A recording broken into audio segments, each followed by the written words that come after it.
오늘은 8장 말씀 가지고 예수님을 자랑하는 자라는 제목으로 같이 함께 말씀을 나누겠습니다. 어제에 이어서 두 번째 8장을 같이 함께 살펴보는데요. 오늘은 27절에서 38절까지 말씀을 중심으로 같이 함께 살펴보도록 하겠습니다. 어제 저희가 말씀 나누면서 이 8장이 예수님을 제대로 보고 있느냐, 예수님을 향해서 하나님의 아들로 믿는 믿음이 있느냐, 이 주제를 가지고 기록되고 있다라고 말씀을 드렸습니다. 그래서 어제 이제 칠병이어 기적 사건을 행하시고 난 후에 예수님을 향해서 하늘로부터 오는 표적을 보여달라고 했던 바리새인들의 모습, 또 바리새인들의 누룩과 헤롯의 누루속을 줄이하라고 말씀하셨을 때 제자들이 떡을 준비하지 못했던 것 때문에 예수님께서 우리를 혼내신다라고 생각했던 그런 모습, 그 모습들이 육적인 맹인이 되었던 그런 사람들의 모습이다라고 말씀을 드렸죠. 그리고 정말 영적인 맹인이라고 하는 말씀을 드렸습니다. 그리고 정말 이제 육적인 맹인이었던 사람은 예수님을 믿고 신뢰해서 눈을 뜨게 되는 모습, 그 모습이 이제 육적인 맹인이었지만 예수님을 제대로 볼 수 있는 그런 정한인이었던 모습, 그 모습을 우리가 같이 함께 비교하면서 보았습니다. 그래서 누가 진짜 맹인이냐, 결국에는 바리새인들과 제자들이 영적인 맹인이다, 이런 말씀을 드렸습니다. 이 말씀을 통해서 우리가 예수님을 제대로 보고 있는 사람은 하나님의 아들이 행하는 기적을 경험하지만, 그러나 그렇지 못한 사람들은 아무리 기적을 보아도 깨닫지 못하고 또 기적을 경험해도 믿지 못한다라는 이제 말씀도 드렸습니다.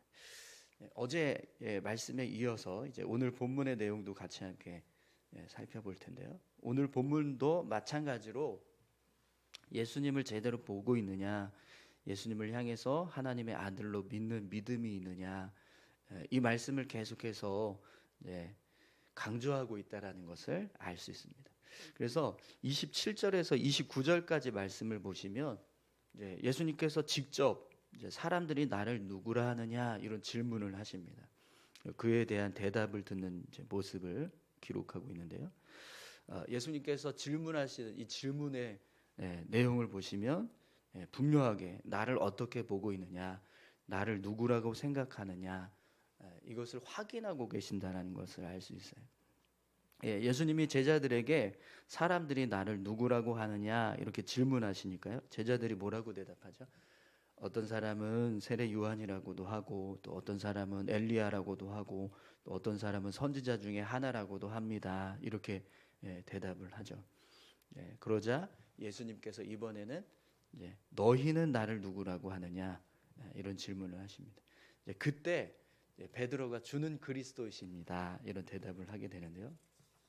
여러분, 이 베드로의 고백은 굉장히 우리가 잘 알고 있잖아요. 근데 마태복음에서는 이 베드로의 고백을 좀 더 이렇게 길게 고백하죠. 주는 그리스도십니다, 이렇게 끝나지 않고 주는 그리스도시요 살아계신 하나님의 아들이십니다, 이렇게 고백하잖아요. 그런데 이제 마가복음에서는 주는 그리스도이시니이다, 이렇게 짧게 기록되고 있습니다.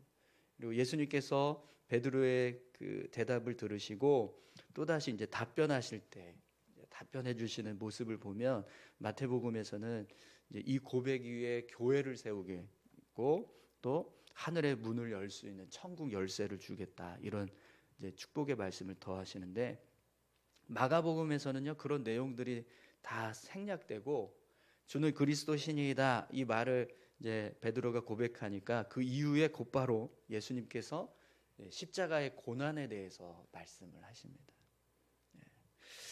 왜 이 마가복음은 이 베드로의 고백 사건을 이렇게 아주 간략하게 기록을 할까요? 마태복음에서는 베드로의 고백을 더 길게 고백하기도 하고, 또 그의 고백 위에 교회도 세우시겠다, 그리고 천국 열쇠를 주시는 어떤 축복의 말씀도 하시고 하는 그런 내용들이 다 이제 기록이 되는데, 이제 마가복음에서는 굉장히 아주 간단하게 그냥 너희가 너희는 나를 누구라고 생각하느냐? 주는 그리스도시니이다. 이 고백을 하고 끝나버립니다. 그리고 나서 곧바로 십자가의 고난에 대해서 이야기를 하는 거죠. 왜 마가복음은 이 베드로의 고백 사건을 이런 식으로 기록을 하고 있을까요?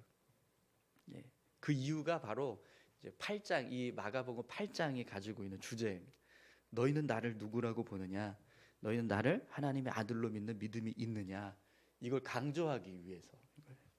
그래서 십자가의 고난을 설명하시고 난 후에 본문의 내용을 보면 어떤 내용들이 기록되고 있죠? 베드로가 항변하면서 예수님께 그런 일이 일어나지 않도록 하겠다고 했던 그 내용을 기록하고 있습니다. 근데 그 항변하는 베드로의 고백을 들으시고 예수님이 베드로를 책망하시는 모습이 아주 자세하게 기록되고 있죠. 여러분 33절 말씀을 한번 보시겠어요? 예수님께서 베드로의 항변을 들으시고 뭐라고 이렇게 책망을 하시는가 한번 보세요. 33절입니다. 예수께서 돌이키사 제자들을 보시며 베드로를 꾸짖어 이르시되 사탄아 내 뒤로 물러가라. 내가 하나님의 일을 생각하지 아니하고 도리어 사람의 일을 생각하는도다 하시고. 아멘. 예수님께서 베드로에게 사탄이라고 말씀하시죠. 이 사탄아 내 뒤로 물러가라 이렇게 말씀을 하세요. 좀 전까지만 해도 주는 그리스도십니다 이렇게 고백했던 사람을 향해서 예수님은 사탄이라고 말씀을 하세요. 그리고 내가 하나님의 일을 생각하지 않고 도리어 사람의 일을 생각한다 이렇게 책망을 하십니다. 근데 여러분 베드로가 어떤 마음으로 예수님을 향해서 항변했는지 아시죠? 베드로는 예수님을 보호하고자 하는 그런 예수님을 지키겠다라고 하는 마음을 가지고 예수님을 사랑하는 마음을 가지고 항변한 거였거든요. 그런데 예수님은 그런 베드로의 마음은 전혀 헤아려 주시지 않고 사탄아 물러가라 이렇게 말씀을 하신 거죠. 그때 여러분 베드로가 예수님의 이 말씀을 들었을 때 어땠을까요? 어떤 마음이 들었을까요? 굉장히 서운하지 않았을까요? 자기는 또 나름대로 예수님을 생각한답시고 얘기를 했는데 아니 생각해서 말씀해 드렸더니만 사탄이라고 그렇게 책망을 들으니까 굉장히 서운했을 것 같습니다. 그러면 여러분 왜 예수님께서 베드로를 사탄이라고 말씀하실까요?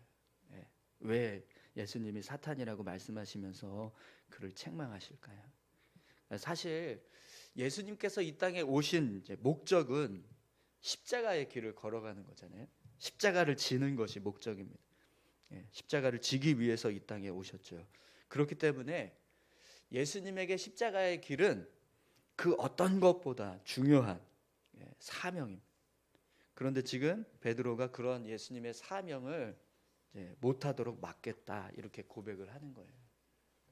예수님께서 십자가의 길을 걸어가시는 것이 사실은 예수님에게 가장 중요한 일이고 또 가장 소중한 일.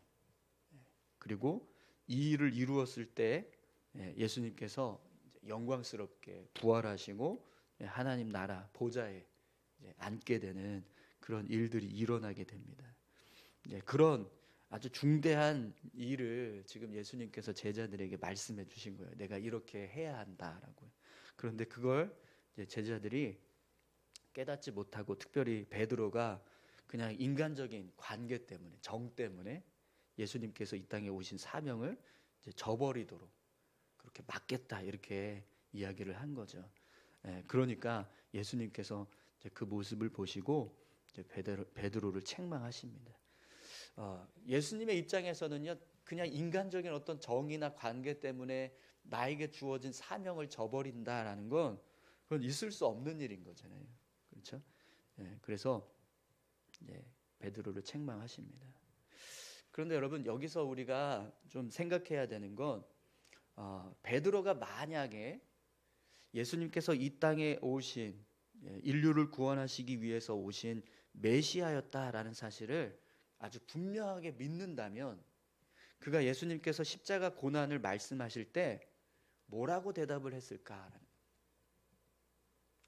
여러분 베드로는 예수님께서 이런 십자가 고난을 이렇게 당하시지 않았으면 하는 마음이 있었어요. 근데 그 마음의 중심은 예수님을 사랑하고 예수님을 아끼는 마음 때문인 거잖아요.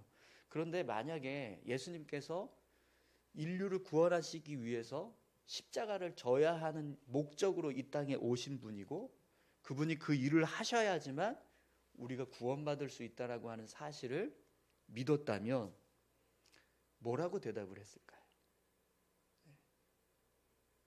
함부로 자기 생각을 말하지는 않았을 겁니다. 그죠? 구체적으로 어떻게 대답을 해야 될지는 모른다 할지라도 그냥 아무 생각 없이 안 됩니다. 그 일은 못 합니다. 이렇게는 말하지 않았을 거라는 거죠. 여러분, 앞에 맹인이 눈을 뜨게 되었던 사건을 우리가 다시 한번 좀 보면 좋겠는데요. 맹인을 예수님께서 눈뜨게 하시는 과정을 한번 보세요. 예수님이 이 맹인의 눈에 안수하시기 전에 어떤 일을 행하세요?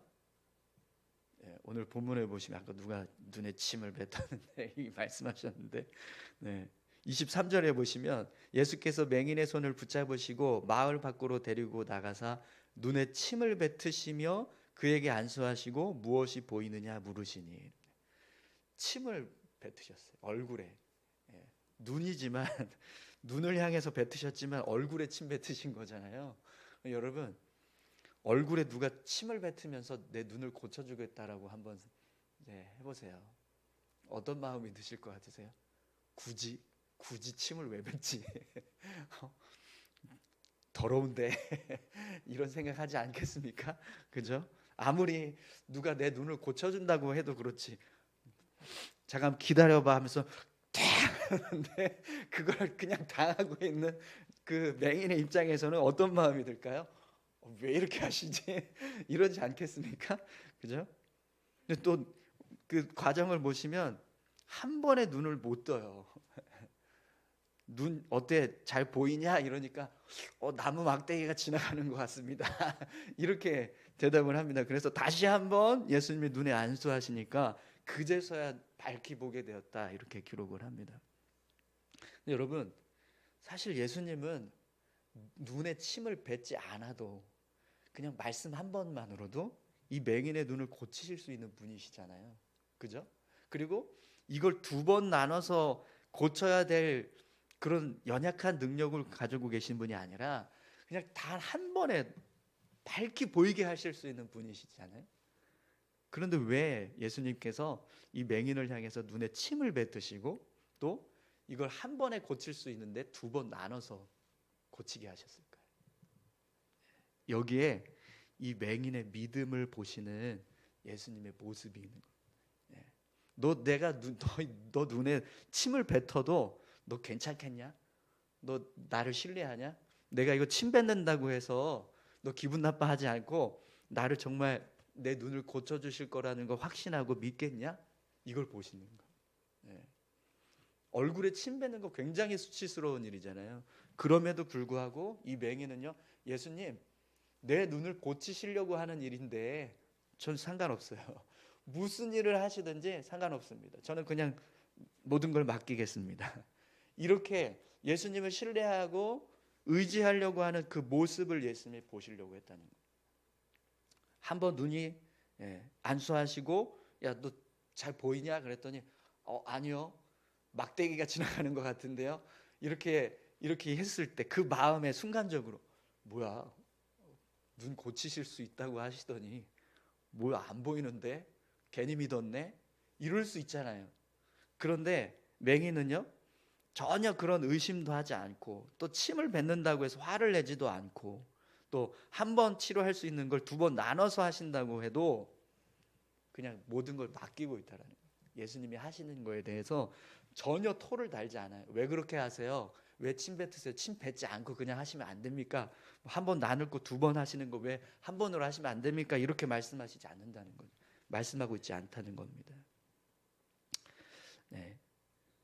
그럼 여러분 다시 이제 베드로에게로 가보시죠. 왜 맹인이 예수님께서 눈을 고치실 때 침을 뱉으시고 또 한 번 고치실 걸 두 번으로 나눠서 고치셨습니까?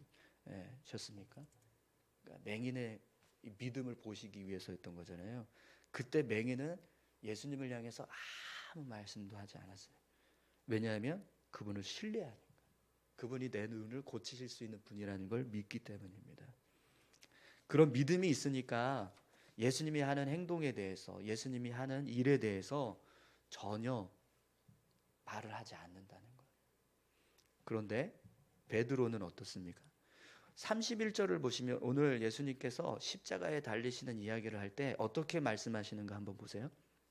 인자가 많은 고난을 받고 장로들과 대제사장들과 서기관들에게 버림받아 죽임을 당하고 사흘 만에 살아나야 할 것을 비로소 그들에게 가르치시되. 말씀을 보시면 예수님께서 장로들과 대제사장들과 서기관들에게 버림받아 죽게 될 것이다, 이렇게 말씀하시고 끝나지 않았어요. 분명하게 사흘 만에 다시 살아나야 한다라는 사실도 말씀하셨습니다. 이 말씀은요, 분명히 예수님께서 십자가 고난을 당하시지만 그것으로 끝나는 게 아니라 사망 권세를 이기고 부활하신다라고 하는 말씀도 아주 분명하게 말씀하신 거거든요. 그런데 베드로는요, 그 말씀을 듣는 순간 곧바로 그런 일은 일어나면 안 됩니다, 이렇게 말했다는 거예요. 그런 일이 일어나지 않도록 막겠습니다, 이렇게 했다는 거죠. 여러분, 분명 예수님의 말씀은요, 이 일이 하나님께서 이루시는 구원의 역사라는 걸 말씀하신 거예요. 내가 그냥 죽고 끝나는 게 아니라 사흘 만에 다시 살아날 거다, 부활할 거다, 이걸 지금 분명하게 말씀을 하셨다는 거죠. 근데 그걸 듣는 베드로의 입장에서는요, 예수님이 이 땅에 오신 하나님의 아들이시고 우리를 구원하시기 위해서 오신 메시아라는 사실을 확신하지 못하니까 그냥 예수님이 말씀하시는 그 말씀을 듣고 그냥 안 됩니다, 이렇게 고백을 했다라는 겁니다. 근데 만약에 베드로가 정말 예수님을 온전히 믿는 믿음이 있었다면, 그분이 우리를 이 땅에 오셔서 구원하시기 위한 그리스도라는 사실을 확신했다면 아무 말도 하지 않았을 거라는 거예요.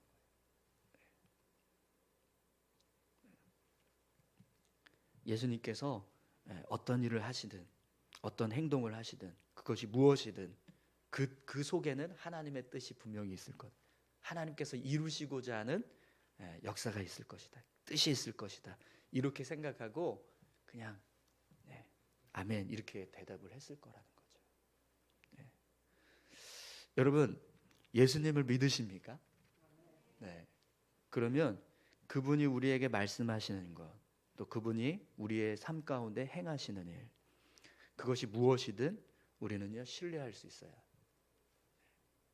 그분이 그리스도이신데 분명히 그렇게 하시는 뜻이 있겠지, 이렇게 믿고 순종하는 모습이 우리에게 필요하다는 거죠.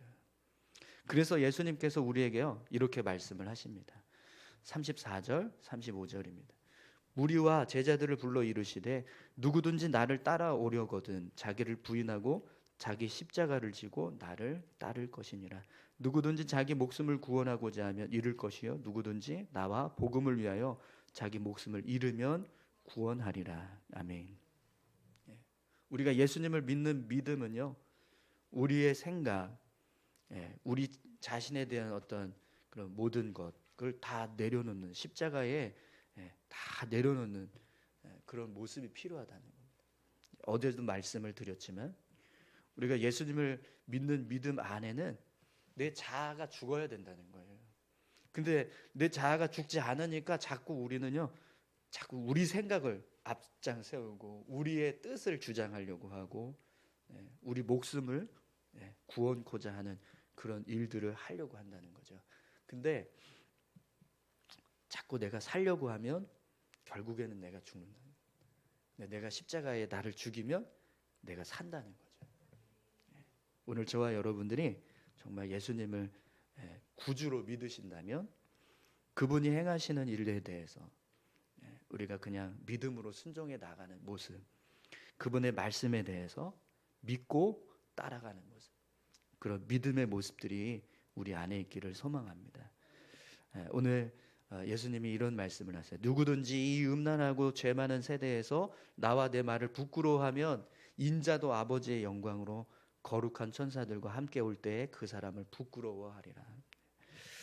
여러분, 예수님과 예수님의 말씀을 부끄러워하는 자가 아니라 자랑스럽게 생각하고 예수님을 자랑하는 자 되시기를 축원합니다. 우리 같이 기도하시겠습니다.